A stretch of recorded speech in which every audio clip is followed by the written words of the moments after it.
Hey there, welcome back to the channel. Tonight, we're diving deep into something truly fascinating. What daily life was actually like for ordinary people in ancient Egypt.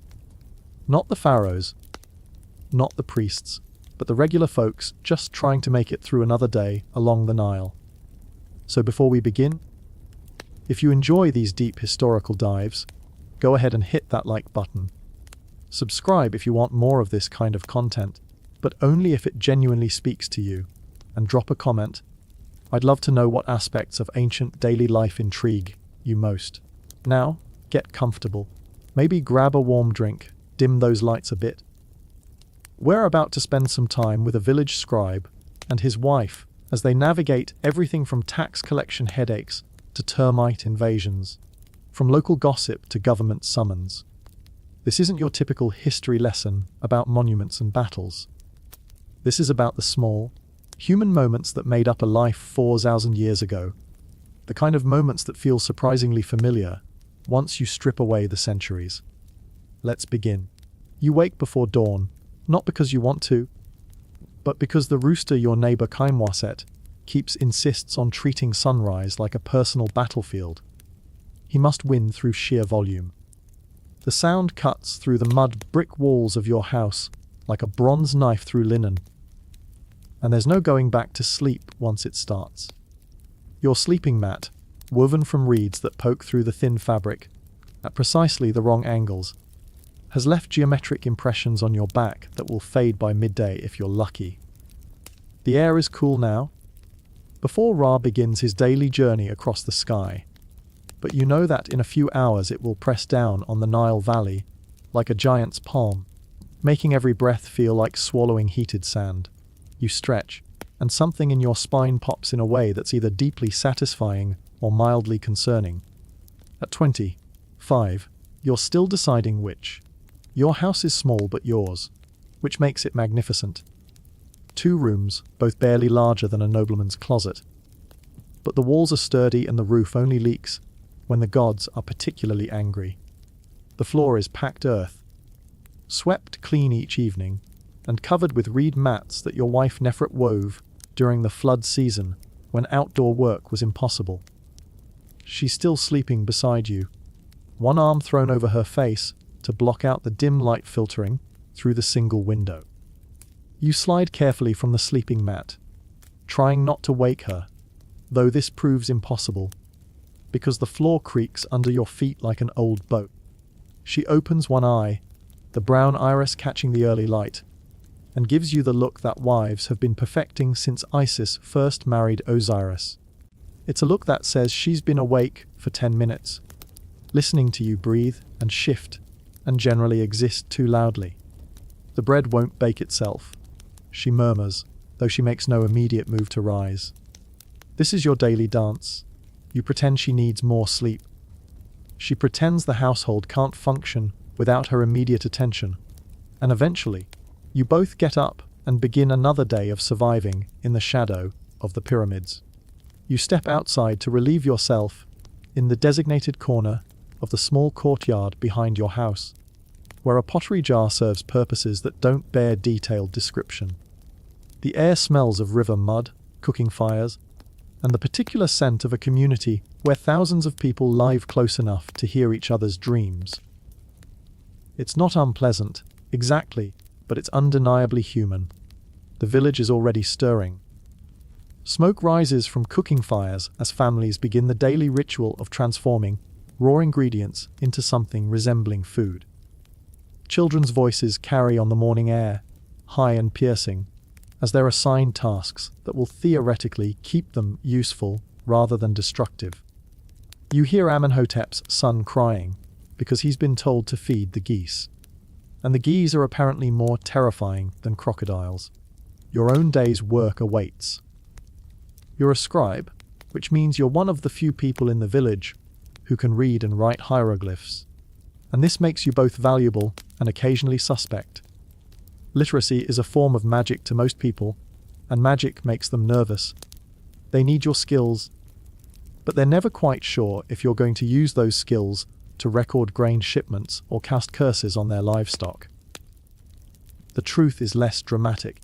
You spend most of your time calculating taxes, recording harvests, and writing letters for people who want to complain about their neighbors to officials who probably can't read either. It's honest work, even if it leaves your fingers permanently stained with ink and your back aching from hunching over papyrus scrolls that cost more than most people earn in a month. But first, breakfast. Nefret has emerged from the house, her dark hair braided and pinned with a carved bone comb that was her mother's. She moves through the morning routine with the efficiency of someone who's done this exact sequence of actions every day for 7 years of marriage. Fire first, kindled from carefully maintained embers and fed with dried dung that burns cleaner than you'd expect. Then water, drawn from the communal well, filtered through folded linen, and heated in a clay pot that has somehow survived 3 moves and countless minor disasters. Bread comes next, but not the bread you'll eat this morning. That was baked yesterday. This is tomorrow's bread, prepared in advance because grain doesn't wait for convenience.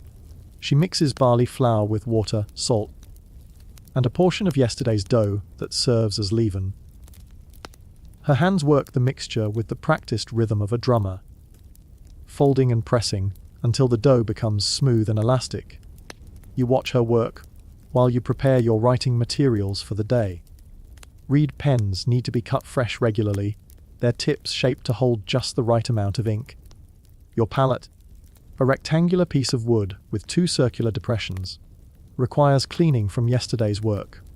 One depression holds black ink, made from carbon and tree gum. The other holds red ink, made from ochre, which you use for corrections and headings, and the occasional dramatic flourish when recording particularly important information. Kenty wants you to write a letter to his son. Nefret says, not looking up from the dough. The one who moved to Memphis to work on the pyramid construction. Kenty is your neighbor, a man whose main talent is breeding donkeys, and whose secondary talent is worrying about things he cannot control. His son left 6 months ago, promising to send money home, and so far the only thing he's sent is silence. The letter will be the 3rd you've written on Kenty's behalf, and like the others, it will probably go unanswered. But Kenty will pay you in barley and beer, which means tonight's dinner will be more interesting than yesterday's. What does he want me to say this time? You ask, though you already know. The letters are always variations of the same themes. We miss you. Please write. Your mother cries every evening. The donkeys remember you fondly. Please send money if you can spare it. The usual, she confirms. But he wants you to add something about how the crops failed, and we need help urgently. This is a lie, or at least an exaggeration. The crops didn't fail, they just weren't as abundant as Kenty had hoped. But desperation makes men creative with truth, and sons are more likely to send money home if they believe their families are starving, rather than merely inconvenienced. The morning bread is a thick slice from yesterday's loaf, dense and dark with a crust that requires dedicated chewing. You eat it with onions and a piece of dried fish that tastes like salt and regret. The fish was expensive, bought from traders who came up the Nile from the Delta, and it represents a minor luxury that you'll pay for by eating more modestly later in the week. Beer accompanies the meal because water, even filtered, carries risks that beer doesn't. The beer is thick and nutritious, made from partially baked barley bread that's been crumbled into water and allowed to ferment. It's cloudy and slightly sour, with a low alcohol content that's more about safety than intoxication. You drink it through a tube that filters out the larger pieces of grain, and try not to think about what the filtering doesn't catch. Nefret eats more efficiently than you, her movements economical and purposeful. She's already planning the rest of her day, laundry that needs washing in the canal, vegetables that need tending in the small garden behind the house, spinning that must be done while the light is good. Her days are as full as yours, but her work is measured in clean clothes and prepared meals rather than completed scrolls. Maruka's wife had her baby, she mentions between bites. A boy.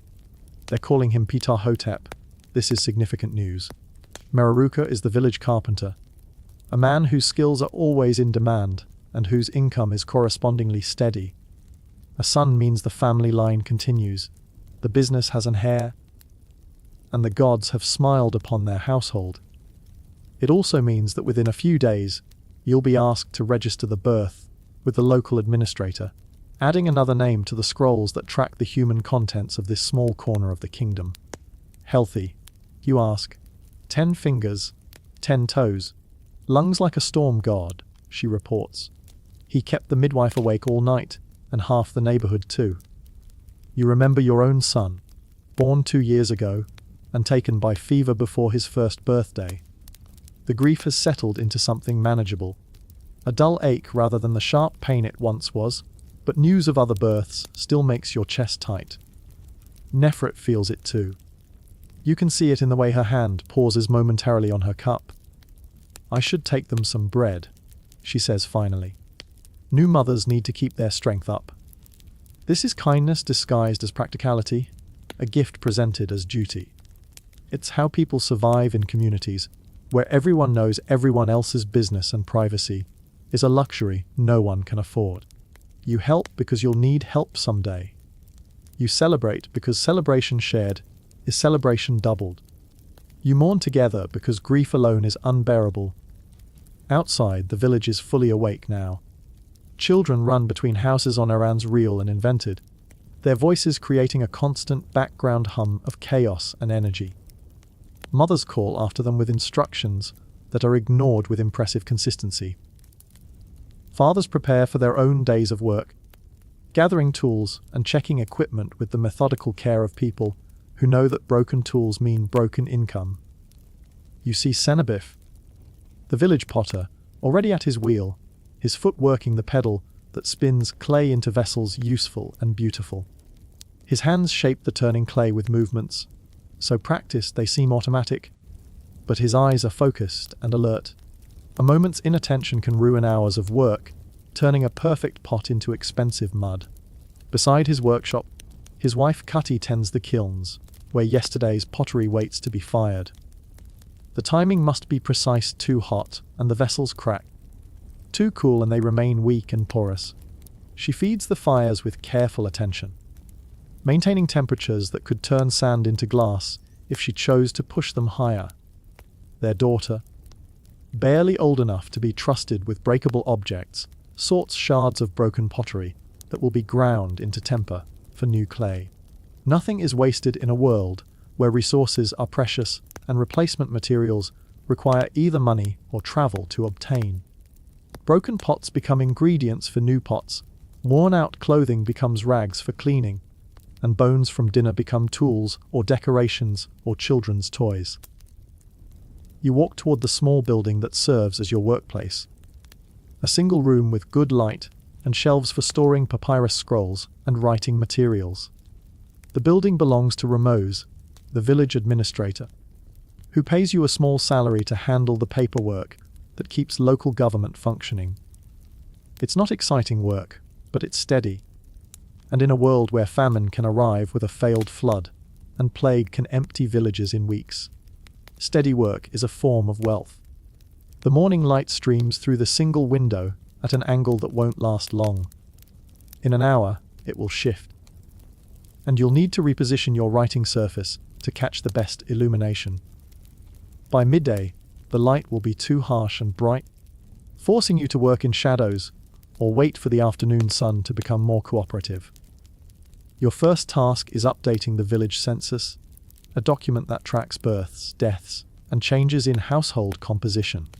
Ptah-hotep's birth needs recording, along with the death of old Kaimwaset's favorite goat, which might seem less important, but represents a significant loss of wealth for a family that depends on animal husbandry for survival.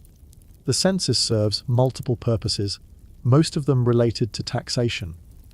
The central government needs to know how many people live in each village, how much grain they produce, how many animals they own, and whether they're capable of providing laborers for major construction projects. The information flows up through layers of bureaucracy, until it reaches officials in Memphis or Thebes, where decisions affecting thousands of lives are made by men who have never seen a barley field or milked a goat. You dip your reed pen in black ink and begin writing in the flowing hieroglyphs that represent not just sounds but concepts and ideas.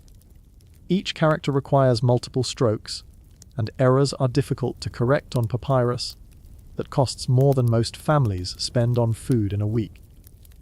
Your hand moves with practiced precision, forming symbols that represent the sounds of Ptahhotep's name and the date of his birth. The work requires concentration, but your mind wanders to the larger currents that flow through the kingdom like the Nile itself.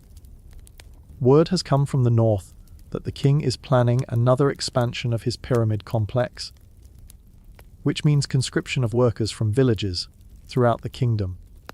Young men will be taken from farming and crafts to haul stone blocks and mix mortar, leaving their families to manage without their labor and income. This affects everyone, even those too old or skilled to be conscripted themselves. Fewer workers in the fields means less grain harvested. Less grain means higher prices and smaller portions. Smaller portions mean weaker people, more susceptible to disease and less capable of the hard work that survival requires. The kingdom's grand projects are built on the backs of farmers and craftsmen who rarely see the finished monuments. But there are benefits too. Workers on royal construction projects are fed, housed, and paid, albeit modestly. For young men with limited prospects, a term of service on the pyramid construction can provide skills, connections, and enough saved wages to start adult life with better opportunities. Kenti's son might return from Memphis with money in his purse and knowledge of stone, cutting, or engineering that could make him valuable to local builders. A commotion outside interrupts your thoughts. Voices are raised in the particular tone that indicates either celebration or disaster, and experience has taught you to pay attention to such distinctions. You set down your pen and step outside to investigate. A crowd has gathered around Intef, one of the village fishermen, who stands in the center holding up a fish, so large it requires both hands. The fish is a Nile perch, silver-scaled and thick-bodied, probably weighing as much as a small child. Such catches are rare and valuable, representing not just a good meal, but tradable wealth that can be exchanged for grain, pottery, or fabric. Caught it just as the sun came up, Intef declares, grinning with the satisfaction of a man whose skill has been dramatically vindicated. Fought me for half an hour, nearly pulled me into the canal. The crowd murmurs appreciation. Fishing requires patience, knowledge, and no small amount of luck. The Nile provides abundantly, but not predictably, and a fisherman's income varies with the seasons, the weather, and the mysterious preferences of fish for taking bait or ignoring it entirely. Intef's wife pushes through the crowd, her expression mixing pride with practical concern. "How much are we keeping and how much are we selling?" she asks, because the fish represents both immediate nourishment and potential income, and the family must balance current hunger against future needs. Half for us, half for trade, Intef decides. Senebef wants fresh fish for his daughter's naming ceremony next week. He'll pay good grain for something this fine. This is how the local economy works. Money exists, but most transactions involve direct exchange of goods and services. Fish for grain, pottery for vegetables, writing services for barley and beer. Everyone specializes in what they do best and trades for everything else they need. It's more complicated than using coins, requiring constant negotiation and assessment of relative values, but it builds relationships and ensures that wealth circulates through the community, rather than accumulating in distant treasuries. You return to your work, but the interruption has broken your concentration. The hieroglyphs seem more complicated than they did an hour ago, requiring conscious thought for symbols that usually flow automatically from mind to hand. This is the frustration of intellectual work. It demands mental energy that can be depleted by interruptions, distractions, or simply the accumulated fatigue of thinking carefully about detailed tasks. The morning progresses with the steady rhythm of routine work. Census updates, grain calculations, a letter for the miller's wife to her sister in a village downstream. Each task requires different skills, but similar attention to detail. Mistakes in recording can have serious consequences. Miscounted grain leads to incorrect tax assessments. Errors in letters can cause misunderstandings that strain family relationships. And sloppy hieroglyphs can make documents impossible to read months later. Around midday, when the sun has climbed high enough to make indoor work uncomfortable, you pause for the main meal. This is the largest eating event of the day, when families gather to share food and conversation before returning to afternoon tasks. Nefret has prepared a stew of lentils and vegetables, flavored with onions and garlic and thickened with barley. It's hearty and filling, designed to provide energy for the afternoon's work. Bread accompanies the stew, along with cheese made from goat's milk and dates that were expensive but worth the cost for their concentrated sweetness. Kenti's donkey kicked his nephew. Nefret reports while you eat. The boy's fine, but he'll have bruises for a week. This is typical news in a community where people and animals live in close proximity. Donkeys are essential for transportation and heavy work, but they're also temperamental creatures with strong opinions about how they should be treated. Kenti's donkeys are particularly notorious for their attitude problems, though they're also known for their strength and endurance. Which nephew, you ask? The one who thinks he knows more about donkeys than his uncle, she explains, which narrows it down considerably. Young men often believe their brief experience outweighs their elders' accumulated wisdom, a tendency that donkeys are particularly effective at correcting. The afternoon brings different challenges. The light is harsh now, making precise work difficult, but there are tasks that don't require perfect illumination. You spend time organizing scrolls, checking inventory of writing materials, and cleaning reed pens that have become clogged with dried ink. A delegation arrives from a neighboring village, 3 men seeking official documentation of a land dispute. Their problem involves a field whose boundaries have become unclear after years of flooding changed the landscape. Both villages claim the field, both have families willing to work it, and both have appointed representatives who insist their position is obviously correct and their opponents are either mistaken or deliberately dishonest. Land disputes are among the most complicated cases you handle. Property rights in Egypt are based on ancient traditions, official records, and physical markers that may have been moved by floods, storms, or human interference.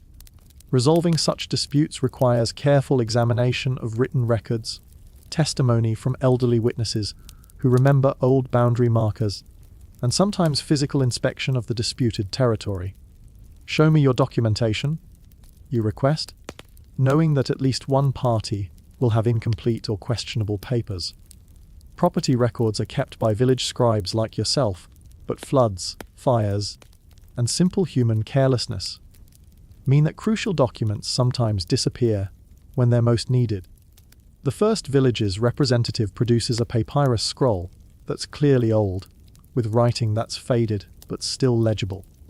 The document describes boundaries using landmarks that may or may not still exist: a large sycamore tree, a distinctive rock formation, a bend in an irrigation canal. Such descriptions worked when they were written, but landscapes change over decades, and what seemed permanent to the original scribe may have vanished years ago. The second village's representative has newer documentation, written more recently, but based on oral traditions and the testimony of elderly farmers. His papers are cleaner and easier to read, but they describe different boundaries and reference landmarks that don't match the older document. This is going to require investigation, negotiation, and probably compromise that leaves nobody completely satisfied, but allows both villages to plant their crops without resorting to violence. You schedule a site inspection for the following week, when you can travel to the disputed field and attempt to reconcile the conflicting descriptions with the actual landscape.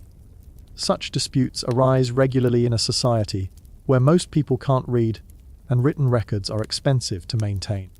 Oral traditions preserve important information across generations, but they also evolve over time, with details changing in ways that seemed insignificant when they occurred but become crucial when precise boundaries must be established. The delegation departs, not entirely happy with the delay, but understanding that rushing such decisions often creates bigger problems than taking time to investigate thoroughly. You return to routine tasks, but the afternoon is nearly over, and the quality of light is declining toward the golden hour that makes outdoor work pleasant again. Evening approaches with the gradual cooling that makes summer days bearable in the Nile Valley. The harsh heat of midday gives way to temperatures that allow comfortable movement and sustained effort. This is when much of the community's social interaction occurs, as people emerge from shaded interiors and gather in courtyards and common areas. You close your workspace and walk home through streets that are busier now than they were at midday. Children play games that involve running, shouting, and rules that seem to change whenever someone starts losing. Women gather in groups to work on spinning or weaving while exchanging news, gossip, and practical advice about everything from cooking techniques to child rearing strategies. Men cluster around games of Senet, a board game that requires both strategy and luck, played with throwing sticks that serve as dice and game pieces that advance through squares representing the journey through the afterlife. The games are competitive but friendly, with winners earning bragging rights and losers providing entertainment through their reactions to bad luck and poor decisions. Nefret has spent her afternoon in the small garden behind your house, tending vegetables that supplement your diet and provide trading material for other necessities. The garden is small but intensively managed, with every available space planted with something useful. Onions, garlic, and leeks grow in neat rows. Lettuce and radishes occupy spaces between larger plants. A single grapevine climbs a trellis made from reeds, providing shade and fruit in a vertical space that doesn't compete with ground-level crops. The beans are ready, she announces, showing you pods that have reached full size. I'll pick them tonight so they'll be fresh for tomorrow's market. The weekly market is a significant event in the village's social and economic life. Farmers bring surplus crops, craftsmen display their latest work, and traders arrive with goods from other regions. It's an opportunity to acquire items that can't be produced locally: salt from the delta, copper from mines in the eastern desert, luxury goods from Nubia and the Levant. But the market is also a social occasion, a chance to see people from other villages and hear news from the wider world. Travelers bring stories of events in the capital cities, changes in royal policy, and gossip about the activities of nobles and officials whose decisions affect ordinary people's lives. Evening tasks have their own rhythm, different from the concentrated work of morning and afternoon. Nefret prepares tomorrow's bread, while you check and repair writing materials that will be needed for the next day's work. Oil lamps are filled and wicks trimmed for the hours after sunset, when artificial light allows continued activity. The evening meal is lighter than the midday feast, often consisting of leftovers from earlier cooking combined with fresh additions. Tonight's dinner includes the morning's fish stew, supplemented with newly picked vegetables from the garden and bread that's still warm from the oven built into the wall of your small courtyard. As the sun sets, painting the sky in shades of orange and red that reflect off the Nile's surface, the village settles into the quiet activities of evening. This is time for conversation, for small tasks that don't require perfect light, for the social interactions that bind communities together. Your neighbor Amenwasu stops by with a request that's become routine: help with calculations for a construction project. He's building an addition to his house, a project that requires careful planning to ensure that walls are straight, corners are square, and the roof will shed rain properly. The mathematics involved aren't complicated, but they're precise and errors in planning become expensive mistakes during construction. You sit in your courtyard with papyrus and pen, working through the calculations by lamplight, while Amenwasu describes his plans. The addition will provide space for his growing family and workshop area for his leather working business. It represents prosperity and optimism, an investment in the future that assumes continued income and stable conditions. The mathematics of construction involve relationships between dimensions that must be maintained for structural integrity. Walls must be thick enough to support roof weights, foundations must be deep enough to resist settling, and openings for doors and windows must be positioned to maintain the building's strength. These principles are understood through experience and tradition rather than formal engineering theory, but they work, as evidenced by buildings that have stood for generations. The foundation stones should be laid in the next few days. Amenwasu explains, "The ground is dry now, but if we wait too long, the flood season will make excavation impossible." The annual flood of the Nile dominates all long-term planning in Egyptian society. The river's predictable cycle of rising and falling water determines when crops are planted, when construction can occur, and when travel is practical. Life is organized around this natural rhythm, with activities scheduled to take advantage of favorable conditions and avoid periods when the flood makes normal work impossible. Your calculations confirm that Amenwasu's plans are sound, assuming he can acquire materials of adequate quality and workers with sufficient skill. Stone for foundations must be quarried and transported, probably by boat during high water, when heavy loads can be moved most efficiently. Timber for roof supports must be selected for strength and straightness, a process that requires knowledge of wood properties and careful inspection of available lumber. Sanabef will provide the roof tiles. Amenwasu continues, is willing to trade pottery for leather goods, which works well for both of us. This arrangement illustrates the complex web of reciprocal obligations that holds the village economy together.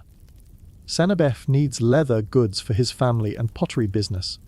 Amenwasu needs roof tiles for his construction project, and both men have skills that produce what the other requires. The exchange benefits everyone while building relationships that extend beyond single transactions. As the evening progresses, other neighbors join the conversation. This is how community decisions are made and information is shared. There's no formal government at the village level, but there's a network of relationships and informal leadership that addresses common problems and coordinates collective activities. Discussion turns to preparations for the coming flood season. Fields must be cleared of crops and debris that could interfere with the flood's beneficial deposits of fertile silt. Irrigation channels need maintenance to ensure that water flows where it's needed and drains properly when the flood recedes. Community granaries require inspection to confirm they're ready to store the harvest that will sustain the village through months when farming is impossible. These preparations involve everyone in the community. Farmers contribute labor for maintaining irrigation systems. Craftsmen provide tools and materials needed for repairs. Merchants organize the movement of supplies and equipment. Even children have roles, carrying messages and small tools, helping with simple tasks that free adults for more complex work. You listen to the planning discussions while continuing to work on correspondence that clients have requested. A merchant wants a letter to suppliers in Memphis, detailing his requirements for copper ingots and guaranteeing payment upon delivery. A woman needs documentation of her late husband's debts, which must be settled before his property can be distributed to heirs.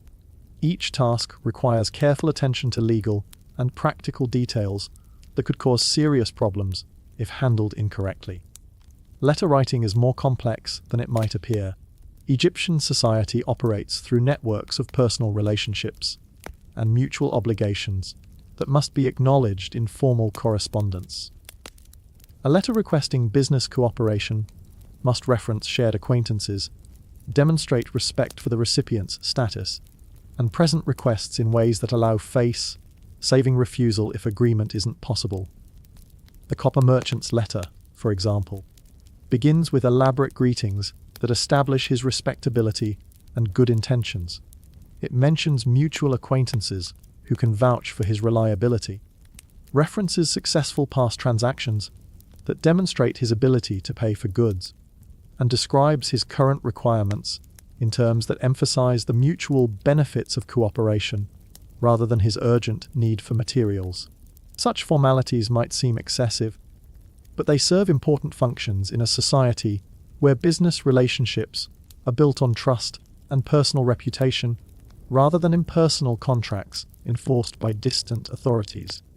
A merchant who writes demanding letters or ignores social conventions will find suppliers reluctant to extend credit or priority consideration when materials are scarce. The evening social gathering gradually disperses as families prepare for sleep. Oil is precious, and most households limit lamp use to essential activities after sunset. Children are called inside, tools are secured against theft or weather, and animals are checked to ensure they're safely enclosed for the night. Nefret banks the cooking fire, covering coals with ash so they'll remain alive until morning while producing minimal smoke or flame. This technique preserves the fire without consuming unnecessary fuel, ensuring that tomorrow's cooking can begin quickly without the labor of rekindling dead embers. You organize your writing materials for tomorrow's work, cleaning pens, checking ink supplies, and arranging scrolls in order of priority. The village census update must be completed soon, as higher authorities expect regular reports on population changes. The land dispute requires preparation before next week's site inspection. Several routine letters need writing for clients who can't afford to wait indefinitely for services. Sleep comes gradually in the Egyptian climate, where cooling air brings relief from the day's heat, but insects emerge to pursue their own nocturnal activities. The house settles into nighttime quiet, with only occasional sounds from neighbors engaged in similar evening routines.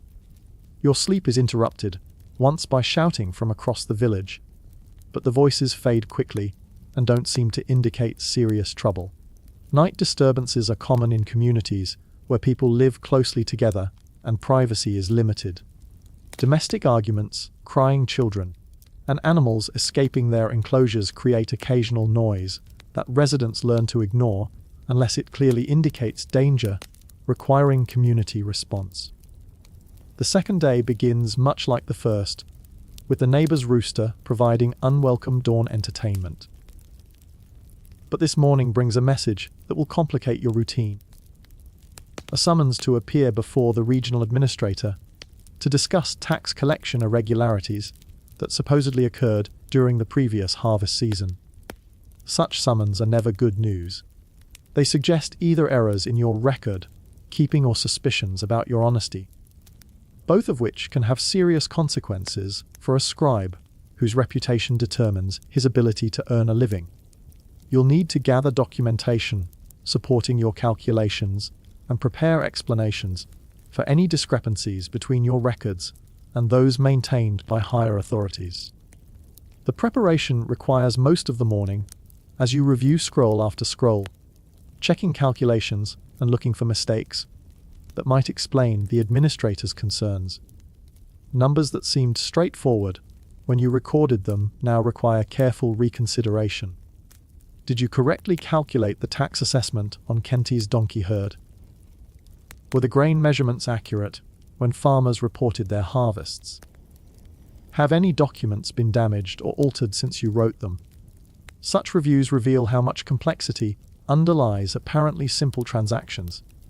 A farmer's tax assessment depends not only on the size of his harvest, but also on the quality of his land, the number of people in his household, the animals he owns, and various exemptions or penalties that might apply based on special circumstances.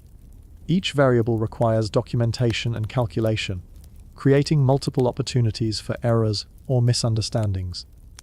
The journey to the administrative center requires half a day's walk, carrying scrolls and writing materials needed to support your case.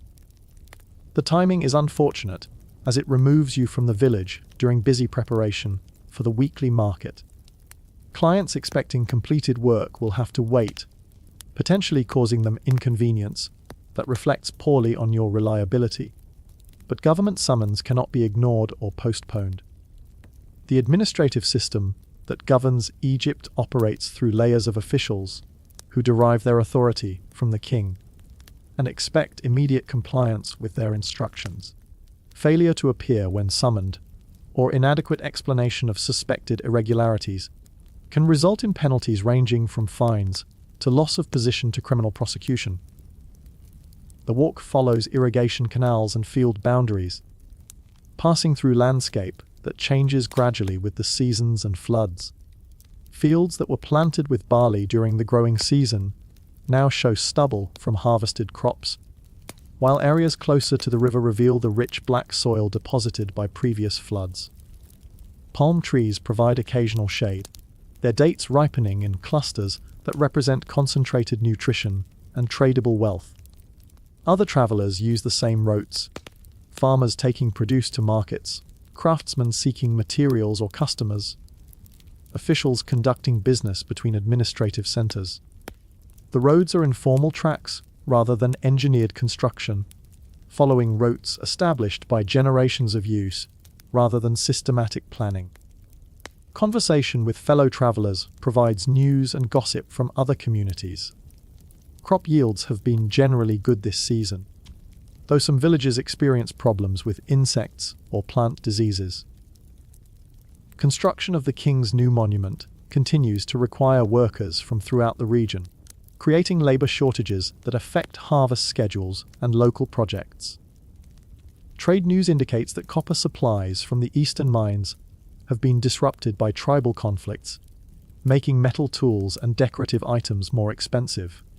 Salt from the delta remains readily available, but prices have increased due to transportation difficulties caused by low water levels in some canals. Such information affects everyone, as changes in material costs influence the prices of goods and services throughout the economy. The regional administrative center is larger and more impressive than your village, with stone buildings, paved courtyards, and guards who project official authority through bearing and equipment. Officials here manage affairs for dozens of villages, coordinating tax collection, labor conscription, and dispute resolution across territories containing thousands of people. Waiting areas are filled with petitioners seeking official action on various problems, land disputes, inheritance questions, commercial disagreements, criminal accusations. Each case requires documentation, testimony, and careful consideration of laws and precedents that govern such matters. The process is slow and formal, designed to ensure fairness, but creating delays that can be costly for people whose livelihoods depend on quick resolution of problems. Your case, when finally called, proves less serious than feared. The irregularities appear to result from confusion about dates rather than calculation errors or dishonesty. Harvest reports from your village were recorded using one calendar system, while administrative records used another, creating apparent discrepancies that disappeared when the chronological differences were resolved. The explanation satisfies the investigating official, though not without warnings about the importance of maintaining accurate records and using standardized procedures for reporting information to higher authorities. Such warnings are routine, but carry implicit threats of closer scrutiny if future problems arise. The resolution allows you to return home the same day, though the round-trip journey consumes most of your available time and energy. Evening finds you tired from walking and stressed from bureaucratic interrogation, but relieved that the investigation concluded without penalties or requirements for corrective action. Nefret has spent the day at the weekly market, trading garden vegetables and prepared food for household necessities and materials needed for ongoing projects. Her reports provide insight into the village's economic health and social dynamics. Grain prices are steady, she reports, but good leather is getting expensive. Amenwasu might need to raise his prices if material costs keep rising. A price information circulates through markets as merchants and customers negotiate transactions and compare offerings. Such information affects planning for both immediate purchases and longer-term projects. Rising leather prices might delay Amenwasu's house addition if he can't adjust his own prices to maintain profit margins. Senebuf's pottery sold well, she continues. He's taking orders for storage jars to be ready before flood season. People are thinking ahead to preserving food when fresh supplies become difficult. This reflects the seasonal thinking that dominates Egyptian life. The flood season brings fertility to fields, but makes fresh food production impossible for several months. Families must preserve vegetables, cure meat, and store grain to survive the period when normal agriculture is interrupted by the river's annual cycle. The market also provides social news that affects community relationships and planning. Marriages being arranged, births expected, deaths mourned, disputes emerging or resolved.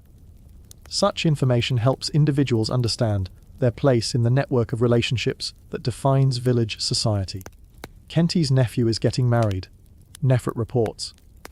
The wedding will be after harvest season, which means everyone will have time to celebrate properly.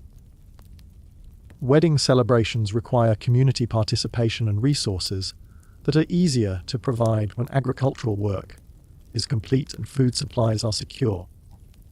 The timing also allows families to assess their economic situation after harvest sales and determine how much they can contribute to festivities that strengthen social bonds through shared celebration. The third day brings different challenges entirely.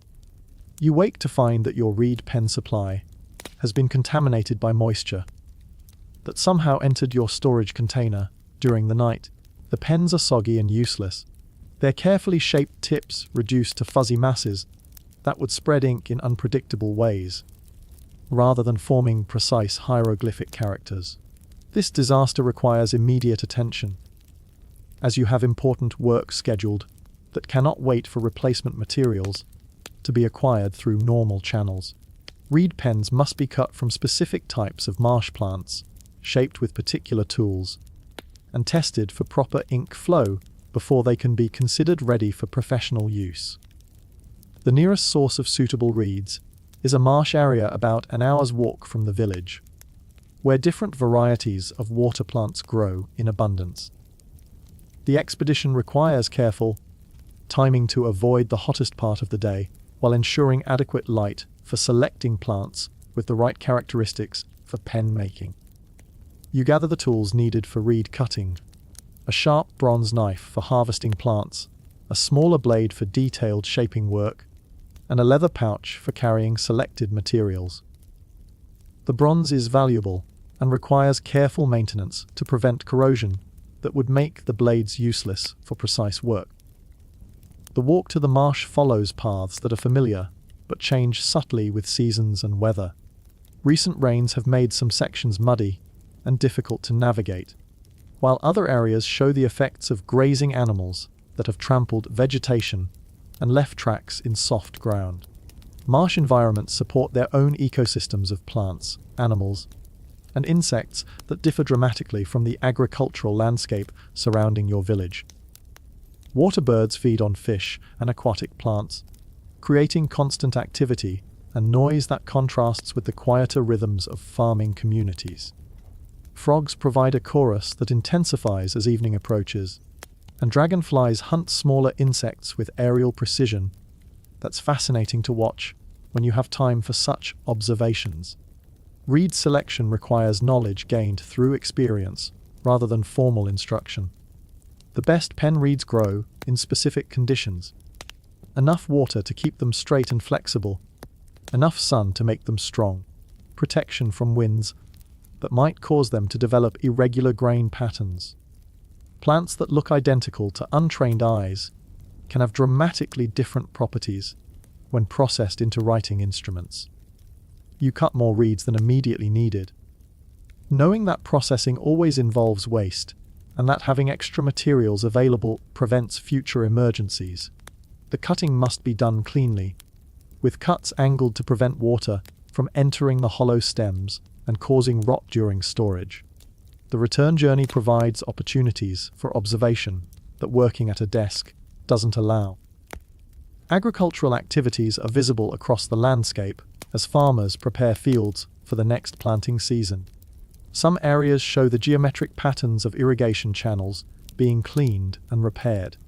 Others reveal the systematic burning of crop stubble to clear fields and return nutrients to soil that will support next year's crops. Workers in distant fields move with the steady rhythm of people engaged in familiar tasks that require endurance rather than speed. Clearing irrigation channels involves removing accumulated silt and debris that interfered with water flow during the previous growing season. The work is physically demanding but essential for maintaining the agricultural systems that support human settlement in the Nile Valley. Reed processing begins immediately upon your return, as the materials are easiest to work while fresh. The first step involves splitting larger reeds into pieces of appropriate size for pen shafts. This requires careful attention to the plant's natural grain structure, as improper splitting creates pieces that are too weak for reliable use or too irregular for comfortable handling. Each potential pen must be examined for defects that would make it unsuitable for precision work. Insect damage, irregular growth patterns, or areas where the reed wall is too thin all disqualify otherwise promising materials. The selection process eliminates roughly half of the harvested reeds, but the remaining pieces have the structural properties needed for professional, quality writing instruments. Shaping pen tips requires different tools and techniques than the initial processing. A smaller, sharper knife creates the writing surface by cutting the reed at a precise angle that will hold ink properly and release it in controlled amounts. The angle must be consistent across the tip width to ensure even line formation, and the edges must be smooth enough to avoid catching on papyrus fibers. Testing involves dipping completed pens in ink and making trial marks on pottery shards that serve as practice surfaces. Properly made pens create clean, consistent lines without excessive ink flow or irregular width variations. Pens that fail testing can sometimes be reshaped, but those with fundamental structural problems must be discarded and replaced with new attempts. The process consumes most of the afternoon, but by evening you have a supply of functional writing instruments that will support several days of professional work. The investment of time and effort in tool preparation is essential for maintaining the quality of output that clients expect and deserve. Evening activities include correspondence that was postponed by the previous day's administrative summons and morning's reed expedition.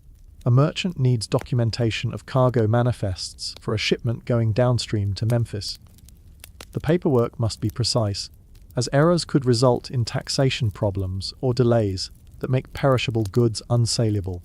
Cargo manifests require detailed descriptions of each item being transported, including quantities, quality grades, and intended destinations.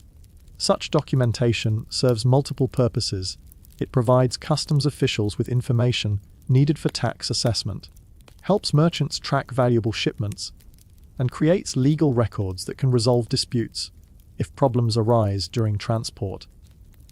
The merchant's shipment includes pottery from Senebev's workshop, leather goods from Amenwasu, and agricultural products from several local farmers. Each category of goods has different documentation requirements and taxation rates, creating complexity that requires careful attention to regulatory details that change periodically based on administrative decisions made in distant capitals. Working by lamplight after sunset allows completion of tasks that daylight hours couldn't accommodate, but it also creates eye strain that limits the duration of detailed work. Oil lamps provide adequate illumination for writing, but the flickering light and shadows make precise work more difficult and tiring than natural daylight. The fourth day begins with news that affects everyone in the village. Officials have announced a special labor conscription to provide workers for urgent repairs to irrigation systems damaged by unexpected flooding in the upper Nile Valley. The conscription will take a percentage of adult men from each community for a period that could last several weeks. Such announcements create immediate disruption in community planning. Families must quickly assess which members can be spared from local work and which are essential for maintaining household income and agricultural activities. The selection process involves negotiation between government officials and village leaders, with some flexibility for accommodating special circumstances. Your position as village scribe provides some protection from conscription, as literacy skills are considered too valuable to risk losing in physical labor that could injure hands essential for writing. But the exemption isn't automatic. It requires formal application and approval that might not be granted if too many people claim essential status. The conscription announcement also creates opportunities for those willing to volunteer for the work. Conscripted laborers receive food, housing, and modest wages for their service, which can provide income for families struggling with economic difficulties. Young men without established trades sometimes volunteer for such projects as ways to earn money while learning skills that might lead to better employment opportunities. Preparation for the conscription requires documentation that you must provide lists of adult men in the village, information about their occupations and family responsibilities, and assessments of their physical condition and suitability for heavy labor. The work must be completed quickly, as officials will arrive within days to make final selections and transport chosen workers to their assignments. The documentation process reveals details about community composition that aren't always obvious from daily interactions.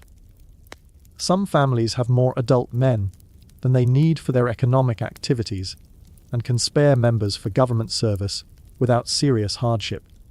Others depend heavily on every available worker and would face genuine difficulties if key members were conscripted. Balancing government requirements with community needs requires diplomatic skills and careful attention to fairness. Families that contribute members to labor conscription deserve recognition and support from their neighbors, while those whose members are exempted should contribute in other ways to the common effort. The morning's work on conscription documentation is interrupted by the arrival of a trader from Memphis, carrying news from the capital and goods not available through local production. His arrival creates excitement throughout the village, as contact with the outside world is infrequent and always brings information about events that might affect local conditions. The trader's news includes reports of successful military campaigns that have brought wealth and prisoners to the kingdom, expansion of trade relationships with distant lands that will increase the availability of luxury goods, and construction progress on royal monuments that will require continued labor conscription throughout the region. Military success affects everyone, even those who never see battlefields or foreign prisoners. Successful campaigns bring tribute wealth that can fund domestic projects, reduce taxation burdens, and provide resources for improving infrastructure that benefits ordinary citizens. Prisoners of war become laborers for major construction projects, reducing the need to conscript Egyptian workers for the heaviest and most dangerous tasks.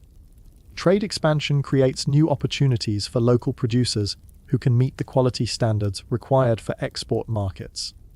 Cenobes pottery, for example, might find buyers in distant cities if he can produce pieces that meet the aesthetic preferences and technical requirements of foreign customers. Such opportunities require investment in improved techniques and materials, but they also offer the possibility of significantly increased income. The trader's goods include copper tools that are superior to locally made implements, fabric dyed with colors not available from local sources, and spices that can transform ordinary meals into memorable experiences. These items are expensive, but represent the kind of improvements in living standards that successful local economies can gradually afford. Negotiating with traders requires different skills than local commerce. Prices are less standardized, quality variations are greater. and the trader's knowledge of distant markets gives him advantages that local buyers must overcome through careful examination of goods and shrewd assessment of their true value. You purchase new bronze blades for pen cutting, as the trader's tools are sharper and more durable than anything available locally. The investment will improve your efficiency and the quality of your work, justifying the higher cost through increased productivity over many months of use. Nefret examines fabric that could be made into clothing superior to anything she can produce with local materials and techniques. The fabric is expensive, but would last longer and look better than homemade alternatives, representing the kind of luxury that prosperous families can occasionally afford. The trader also carries letters and messages from people in Memphis to relatives and associates in rural communities. This informal postal system helps maintain relationships across distances that make regular communication difficult, though the irregular schedule of trading expeditions means that messages may be delayed for months between sending and delivery. One letter is addressed to Kenti from his son working on pyramid construction. The young man reports that he's healthy, earning steady wages, and learning valuable skills, but he also mentions that the work is harder than expected and that he misses home more than he anticipated. The letter includes a small amount of silver, demonstrating his ability to save money despite the temptations of city life. Reading the letter aloud to Kenti, who cannot read hieroglyphs himself, provides insight into the experiences of young men who leave rural communities for employment in major construction projects. The work offers opportunities, but also presents challenges that aren't obvious from the perspective of villagers, where such projects seem like distant abstractions. The afternoon brings the weekly meeting of village elders, where community decisions are discussed and conflicts are resolved through collective deliberation. Today's agenda includes the labor conscription, preparation for flood season, and several minor disputes that require official attention. Elder meetings operate through consensus rather than formal voting, with discussion continuing until agreement emerges on courses of action that most participants can support. The process is slow but thorough, ensuring that decisions reflect community wisdom rather than individual preferences or hasty judgments. The labor conscription discussion focuses on balancing government requirements with community needs. The village must provide a specific number of workers, but local leaders have some discretion in selecting who will be sent. Factors include family circumstances, economic impact, and individual suitability for the type of work required. Several young men volunteer for the service, attracted by the wages and opportunities for learning new skills. Their willingness to serve reduces the need to conscript workers who would prefer to remain with their families and local occupations. The voluntary participants also tend to be more motivated and reliable than those who are compelled to work. Flood preparation requires coordination of activities that benefit the entire community. Irrigation channels need cleaning and repair. Granaries must be inspected and maintained, and emergency supplies should be organized in case the flood is more severe than usual or lasts longer than predicted. These preparations involve everyone, with tasks distributed according to skills and capabilities. Men handle heavy construction work, like moving stone blocks and digging drainage channels. Women organize food preservation and storage systems that will support families through months when fresh supplies are unavailable. Children help with lighter tasks and serve as messengers for coordinating complex activities. The minor disputes include a disagreement between neighbors about property boundaries, a complaint about livestock damage to crops, and a question about inheritance rights following the death of an elderly villager. Each case requires careful consideration of facts, applicable traditions, and precedents that might guide fair resolutions. Property boundary disputes often involve physical inspection of contested areas, examination of old documents that describe original land divisions, and testimony from elderly residents who remember how boundaries were established. The resolution process can be time-consuming, but is essential for maintaining community harmony and preventing conflicts that might escalate into serious problems. Livestock damage cases require assessment of actual losses, determination of responsibility, and negotiation of appropriate compensation. Animals sometimes escape their enclosures and damage neighbors' crops, creating conflicts between people who both suffer economic losses. The crop owner loses food or income, while the animal owner faces demands for compensation that might exceed his ability to pay. Inheritance disputes arise when family members have different understandings of a deceased person's intentions regarding property distribution. Written wills exist, but are not common among ordinary villagers, leaving many estates to be settled according to customary practices that may not address unusual circumstances or complex family relationships. Your role in elder meetings combines record keeping with advisory functions. You document decisions and agreements in ways that create permanent records of how disputes were resolved. But you also provide information about legal precedents and administrative requirements that might affect the outcomes of various cases. The evening concludes with social activities that help maintain community bonds, despite the stresses of economic pressures and government requirements. Music, storytelling, and informal conversation create opportunities for relationships that extend beyond the purely practical interactions of daily work. Music in Egyptian villages typically involves simple instruments that individuals can learn to play without extensive training. Flutes, drums, and rattles provide rhythm and melody for songs that celebrate religious festivals, commemorate important events, or simply entertain audiences looking for diversion from routine concerns. Storytelling preserves cultural traditions and provides moral instruction through narratives that illustrate proper behavior and warn against dangerous choices. Stories about gods and heroes demonstrate the consequences of different types of actions, while tales about ordinary people facing common problems offer practical wisdom about handling difficult situations.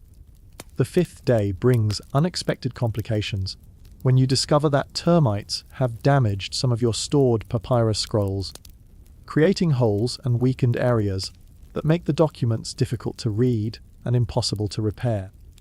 The damage threatens to destroy irreplaceable records that took months to create and represent significant economic value. Termite infestations are constant threats in climates where insects remain active throughout the year and organic materials provide attractive food sources. Prevention requires careful storage techniques and regular inspection of vulnerable materials. But even well-maintained collections can suffer damage when environmental conditions favor insect reproduction. The damaged scrolls include census records, tax calculations, and correspondence that might be needed for future reference. Some documents can be partially reconstructed from memory and other sources, but others contain unique information that will be lost if the deterioration continues. Emergency preservation measures involve transferring salvageable portions of damaged documents to new papyrus, a process that requires careful handling of fragile materials and precise copying of text that may be partially obscured by insect damage. The work is tedious and expensive, but it's the only way to preserve essential information. The copying process reveals how much specialized knowledge is embedded in documents that seem straightforward when they're intact and legible. Damaged text requires interpretation based on context, knowledge of standard formulas and phrases, and educated guessing about missing words or symbols. Some documents are too badly damaged to repair, creating gaps in official records that might cause problems if the information is needed for legal proceedings or administrative purposes. Missing census data could complicate tax assessments, while lost correspondence might make it impossible to prove important business agreements or family relationships. The morning's preservation emergency delays other work, forcing you to postpone appointments and disappoint clients who expected completed projects. Such disruptions illustrate how dependent scribal work is on maintaining adequate supplies and storage facilities. and how quickly professional schedules can be disrupted by environmental problems. Afternoon activities include investigating improved storage methods that might prevent future insect damage. This involves consulting with other scribes and craftsmen who work with organic materials, examining techniques used in larger administrative centers, and considering investments in better containers and preservation materials. Storage solutions range from simple improvements like better sealing of containers to expensive options like cedar wood boxes that insects tend to avoid.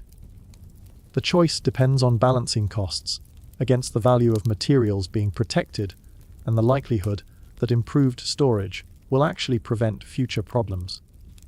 The investigation also reveals how much traditional knowledge exists about material preservation, passed down through generations of craftsmen who developed practical solutions to common problems. Potters know which clays resist insect attack. Carpenters understand which woods deter various pests, and weavers have techniques for treating fabrics to prevent deterioration. Evening brings a community gathering to discuss preparations for a religious festival that will occur after the flood season. The festival celebrates the annual renewal of fertility brought by the Nile's flooding, and it requires coordination of activities that involve everyone in the village. Festival preparations include organizing processions, arranging food for communal feasts, preparing decorations for public spaces, and coordinating with religious officials who will conduct ceremonies. The planning must balance traditional requirements with practical constraints like available resources and community schedules. Religious festivals serve multiple functions beyond their spiritual significance. They provide opportunities for social celebration that strengthen community bonds. They create markets for special foods and crafts that support local artisans, and they offer breaks from routine work that help people cope with the physical and emotional stresses of demanding lifestyles. The festival planning discussion reveals how community decisions emerge from the intersection of individual preferences, resource constraints, and traditional expectations. Everyone has opinions about how celebrations should be organized, but not everyone's preferences can be accommodated within available budgets and scheduling limitations. Your contribution to the planning involves calculating costs for various activities, documenting agreements about resource allocation, and preparing communications with officials in other communities who might participate in regional celebrations. The mathematical and administrative skills required for festival organization are similar to those needed for business and government work, but the social dynamics are more complex because participants are motivated by emotional and cultural concerns rather than purely practical considerations. The sixth day starts with a summons to assist with a legal proceeding that requires documentation of testimony from witnesses in a complicated dispute about inheritance rights. The case involves a wealthy farmer who died without clear instructions about how his property should be distributed among multiple potential heirs. Legal proceedings in Egyptian society follow established procedures designed to ensure fairness while respecting traditional practices and religious requirements. Witnesses testify about facts relevant to the dispute. Officials examine available documents and physical evidence, and decisions are made based on precedents that have guided similar cases in the past. Your role involves creating accurate records of testimony that might be reviewed by higher authorities if the case is appealed. The records must capture not only what witnesses say, but also their credibility, the consistency of their statements, and any evidence that supports or contradicts their claims. The inheritance case is complicated by conflicting testimony about the deceased farmer's intentions. Some witnesses claim he promised his land to his eldest son, while others insist he intended to divide the property equally among all his children. Still others suggest that he planned to leave significant portions to his brother's family or to religious institutions. The complications arise partly from the farmer's failure to create written documentation of his wishes. but also from the natural tendency of witnesses to remember events in ways that support their own interests or reflect their assumptions about proper family relationships. Memory is fallible, and people often believe they remember conversations and events more clearly than they actually do. Physical evidence includes the farmer's house, outbuildings, fields, livestock, and personal possessions, all of which must be inventoried and appraised to determine their total value. The inventory process reveals details about the deceased person's lifestyle and economic activities that weren't obvious during his lifetime. The farmer's wealth exceeded what most villagers realized, including silver jewelry, quality tools, and stored grain that represents significant economic resources. Such discoveries sometimes complicate inheritance disputes by revealing assets that potential heirs didn't know existed and that weren't discussed in family conversations about future property distribution. Legal proceedings also uncover information about debts and obligations that reduce the net value of the estate. The farmer borrowed money for land improvements, owed payment to craftsmen who worked on his buildings, and had pledged support for community projects that create claims against his property. The morning's legal work extends into afternoon as testimony continues and evidence is examined. Complex cases require thorough investigation to ensure that decisions are based on complete information rather than partial understanding that might overlook important factors. During breaks in the proceedings, participants discuss the broader implications of inheritance disputes for community stability. Clear succession arrangements prevent conflicts that can divide families and disrupt economic relationships that benefit everyone. Unclear or disputed inheritances create uncertainty that affects not only the immediate heirs, but also neighbors, business associates, and creditors who have relationships with the estate. The case also illustrates tensions between traditional practices and changing circumstances. Customary inheritance rules developed in simpler times when families were more unified and property arrangements were less complicated. Modern economic activities create assets and obligations that don't fit neatly into traditional categories, requiring creative interpretation of established principles.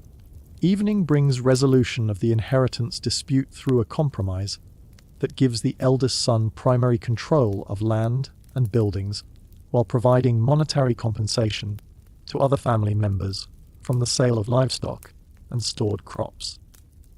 The settlement isn't completely satisfactory to anyone, but it's acceptable to all parties and avoids the costs and uncertainties of prolonged litigation.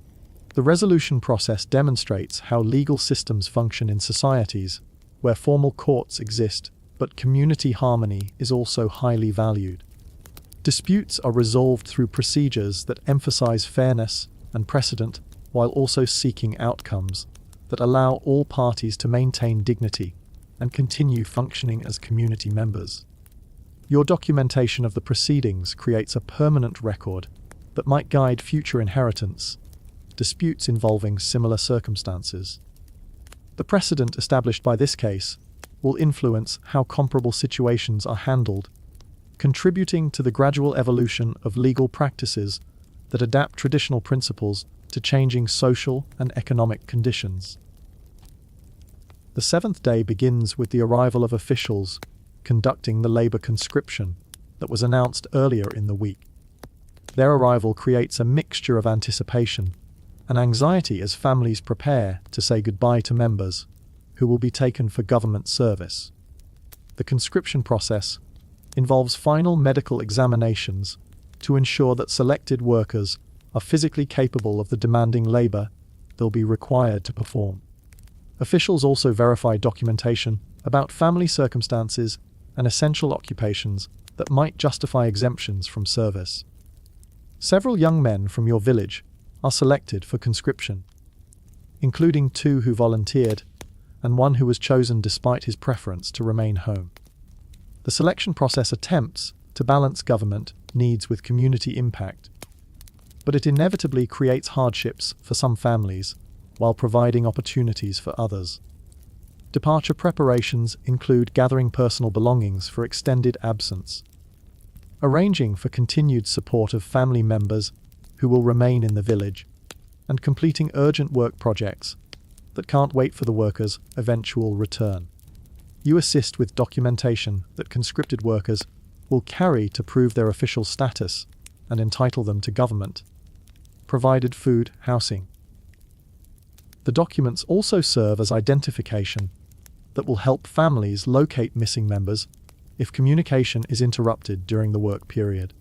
The departure scene is emotionally complex, mixing sadness at family separation with pride in contributing to national projects, and hope that the experience will provide benefits that justify the temporary hardships. Families gather to bid farewell, offering blessing and practical advice for surviving in unfamiliar environments. After the conscription departure, the village settles into adjusted routines that accommodate the absence of workers who performed important functions in the local economy. Remaining family members must take on additional responsibilities. Neighbors provide extra assistance to households that are short-handed, and some projects are postponed until the workers return. The afternoon brings a visit from traveling merchants who specialize in luxury goods not available through local production or regional trade networks. Their arrival provides opportunities to acquire items that represent significant improvements in living standards for families that can afford such purchases. Luxury goods include jewelry made from precious metals and stones, fabric woven from expensive fibers, and dyed with costly pigments, and decorative objects that serve no practical function beyond demonstrating their owner's prosperity and aesthetic sophistication. The merchant's inventory also includes medicinal substances derived from plants that grow in distant regions, offering treatments for ailments that local remedies cannot address effectively. Such medicines are expensive but potentially valuable for families dealing with chronic health problems or injuries that resist conventional treatment. Examining luxury goods provides insights into the broader world of trade networks that connect Egyptian villages with distant lands through complex chains of intermediaries. Local products flow outward through these networks while foreign goods flow inward, creating economic relationships that span continents and cultural boundaries. The merchants share news from their travels, including reports of political developments in neighboring kingdoms, changes in trade routes that might affect future commerce, and innovations in crafts and technologies that could eventually influence local practices. Such information helps villagers understand their place in larger economic and political systems that affect their daily lives in ways that aren't always obvious. Changes in distant kingdoms can alter demand for local products, while innovations in foreign technologies might eventually transform familiar occupations. Evening activities include community discussions about investments in luxury goods that might benefit multiple families through shared ownership or cooperative purchasing arrangements.